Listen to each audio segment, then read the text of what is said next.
মহিলা কংগ্রেসের উদ্যোগে সম্পন্ন হলো প্রিয়দর্শিনী উড়ান কর্মসূচি।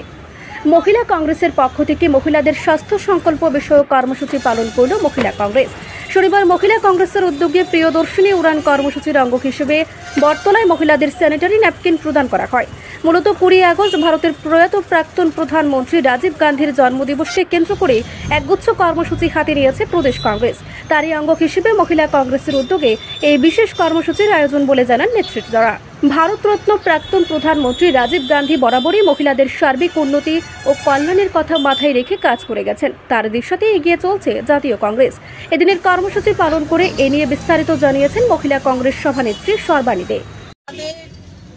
20 আগস্ট রাজীব গান্ধীর জন্মদিন থেকে সর্বভারতীয় মহিলা কংগ্রেসের পক্ষ থেকে সমস্ত রাজ্যে রাজ্যে এবং জেলায় জেলায় মহিলাদের সুস্বাস্থ্য কামনার্থে নিঃশুল্ক আমাদের যে স্যানিটারি ন্যাপকিন সেটা প্রদান করা হচ্ছে।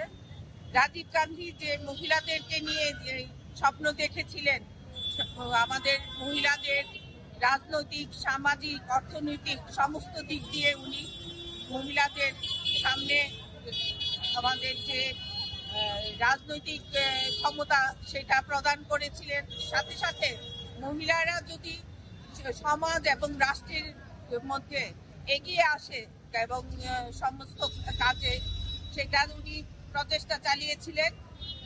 তার জন্য রাজীব গান্ধীকে স্মরণ করে 20 আগস্ট এই দিনটি পালন করা হয়েছে।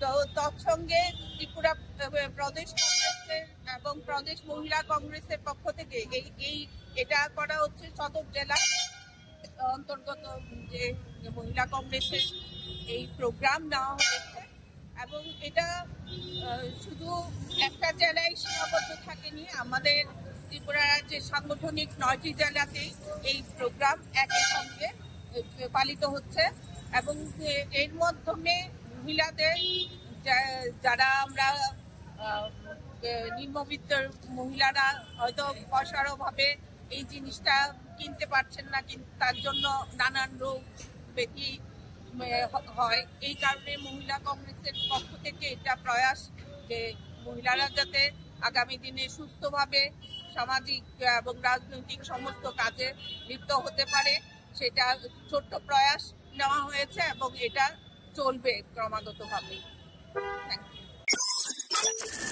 রিপোর্ট সংবাদ প্রতীক্ষা।